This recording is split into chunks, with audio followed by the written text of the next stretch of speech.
ایسے محسوس ہوتا ہے جیسے ان کی گردنیں جھکی جا رہی ہوں لکھتے ہوئے. اب آگے چلیے. یہ جو بغاوت ہوئی پوپ کے خلاف، اس میں نوٹ کیجئے تاریخی اعتبار سے سب سے پہلے بغاوت کرنے والا ملک انگلستان تھا. اس نے اپنا چرچ علیحدہ بنایا، چرچ آف انگلینڈ. پوپ سے رشتہ منقطع. The first Protestant kingdom in Europe was England. اسی سے رشتہ جوڑی West, white Anglo Saxon Protestants. ان میں اولیت کا شرف کسے حاصل ہے؟ برطانیہ شریف کو. یہاں پر انہوں نے اب ایک بہت بڑا جو کارنامہ کیا، پوپ کی گرفت کم ہوئی یورپ پر سے، پروٹیسٹنٹ مذہب کا فروغ ہوا، تو انہوں نے سود کی اجازت حاصل کر لی. جب تک پوپ کی حکومت تھی سود حرام تھا. نو ٹرانزیکشن، نہ انٹرسٹ نہ یوزری، کچھ بھی نہیں. پروٹیسٹنٹس کے ذریعے سے سود کی اجازت حاصل کر لی. اس کے بعد بڑے بڑے بینک بنا کر بیٹھ گئے. House of Rothschilds, House of Goldsmiths. یہ عمران خان صاحب کے جو خسر جو تھے گولڈ سمتھ، یہ بینکرز، بڑی بڑی فیملیز. ان لوگوں نے کیا کیا؟ اب ریشہ دوانیاں. یورپ میں مختلف ملکوں کے درمیان جنگیں کروائیں سازشوں کے ذریعے سے. وہی کلما اوقدوا نارا للحرب، جنگ کے لیے آگ بھڑکا دینا تو ان کا پرانا مشغلہ تھا. جنگیں کرواتے تھے. پھر فرانس کے بادشاہ کو بھی قرض چاہیے اسلحہ کے لیے، انگلستان کے بادشاہ کو بھی قرض چاہیے. ہاؤس آف راس چائلڈز کا ایک نمائندہ وہاں بیٹھا ہے، یہاں بیٹھا ہے، اور منہ مانگے شرح پر سود کے اوپر قرض دے رہے ہیں. ان کو سب کو جو ہے ان کے سارے مالی مسائل کھینچ لیے، دولت پر قبضہ کر کے بیٹھ گئے. اور اس کا نتیجہ یہ نکلا چند 100 سالوں کے اندر کہ فرنگ کی رگے جاں پنجے یہود میں. اس سودی نظام کے ذریعے سے دولت پر ان کا قبضہ. علامہ اقبال 1905 سے 1908 تک رہے تھے نا وہ. لیکن یہ کہ ان کی نگاہ تھی ایسی، گاہ میری نگاہ تیز چیر گئی دل وجود، گاہ الجھ کے رہ گئی میرے توہمات میں. انہوں نے دیکھا ہے کہ فرنگ کی رگے جہاں پنجہ یہود میں ہے. ابھی ہٹلر کا تو وجود بھی نہیں تھا، بعد میں ہٹلر کو محسوس ہو گیا نا واقعتاً ہمارا اصل دشمن یہ یہودی ہے جو یہاں پر بیٹھا ہوا، جو ہمارا خون چوس رہا ہے. آخر یوں ہی تو نہیں، دماغ اس کا ایسے تو خراب نہیں ہو گیا تھا. یہ قتل عام، یہ ہولوکاسٹ کس لیے؟ اس نے پہچان لیا تھا، اس لیے کہ وہ ویسٹ نہیں تھا، وائٹ اینگلو سیکسن پروٹیسٹنٹس. اصل جادو جو چلا وہ ان پر چلا، اور برطانیہ ان کا سب سے بڑا جو ہے وہ پشت پناہ، مددگار، حامی. اس کے ساتھ ساتھ انہوں نے کوشش کی، یہ ترک خلفاء بیچارے، مرد بیمار تو بن ہی چکا تھا یورپ کے اندر، زوال سے دوچار ہو چکی تھی ترکی خلافت. انہوں نے بھی محل بنائے تھے. آج تجھ کو بتاتا ہوں تقدیر امم کیا ہے، شمشیر و ثنا اول، طاؤس و رباب آخر. بڑے بڑے قرضے لے کر محل بنے تھے یہ، جو آج جا کر آپ استنبول میں دیکھ لیجئے، قرضوں کے اندر بندھے ہوئے.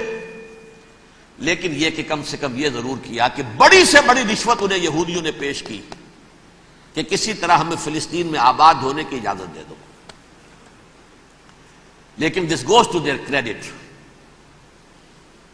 انہوں نے کہا نہیں، یہ معاہدہ جو عمر نے کیا تھا رضی اللہ تعالی عنہ، اس کو میں نہیں بدل سکتا. تم جاؤ، جا کے زیارت کرو، آ جاؤ، تم وہاں آباد نہیں ہو سکتے کیونکہ ترکی کے زیر زندگی تھا نا علاقہ.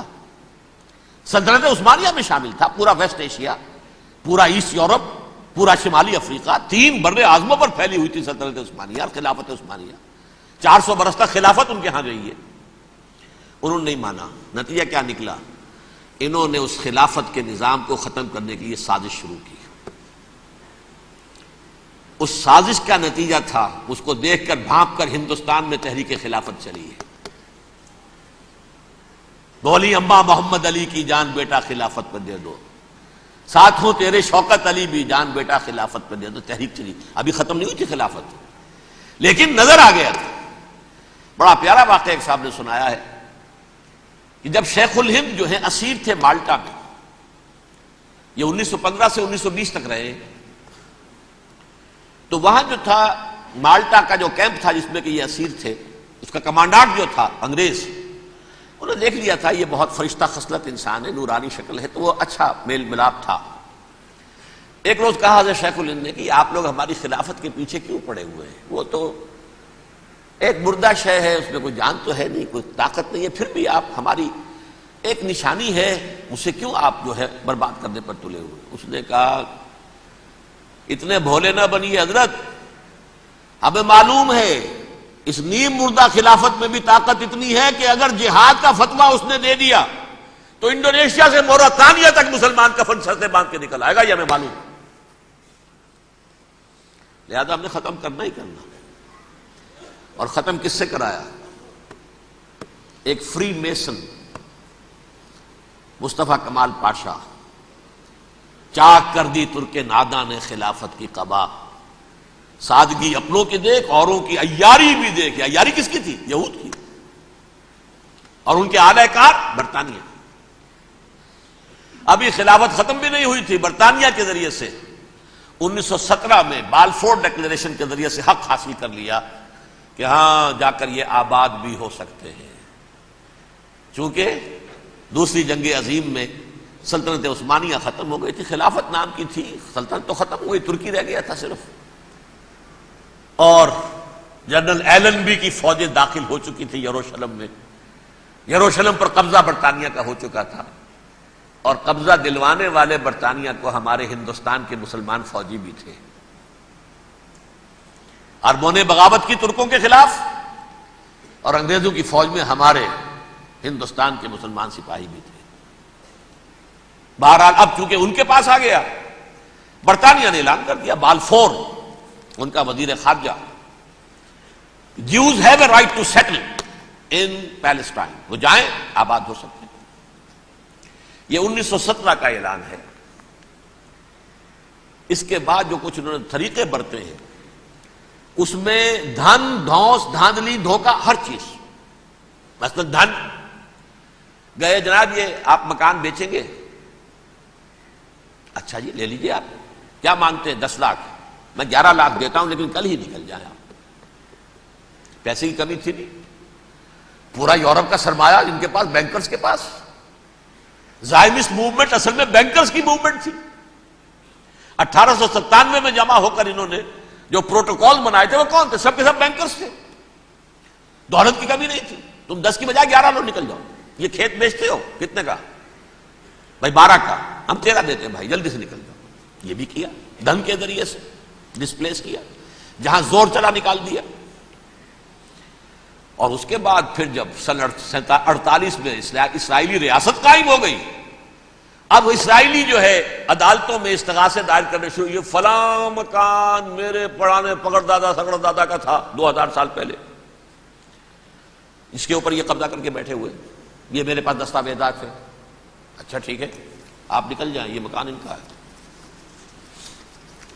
اس طریقے سے انہوں نے بے دخل کیا فلسطینیوں کو، اور خود وہاں پر قدم جما کر مضبوطی سے بیٹھ گئے. یہ ہے کہ جو مغربی اقوام نے کیا ہے. اس میں سیکنڈ جو ہے رول پلے کیا ہے امریکہ نے. ویسٹ جو ہے اس کا نمبر 2 امریکہ تھا، اب نمبر 1 امریکہ ہے. اب برطانیہ کی کوئی حیثیت ہی اب نہیں ہے، لیکن سب سے بڑا وکیل جو ہے وہ وہی ہے اب بھی. لیکن ظاہر بات ہے کہ west white Anglo Saxon Protestants کا امام اس وقت جو ہے وہ برطانیہ، یو ایس اے. 1948 میں یہ قائم ہوا، اور یہاں پہ نوٹ کیجئے پاکستان 47 میں قائم ہوا ہے، اور تقریباً 9 مہینے ہیں درمیان میں.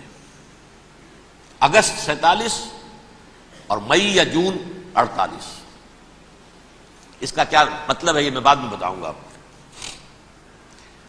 پہلی جنگ ہوئی 48 میں، عربوں نے بغاوت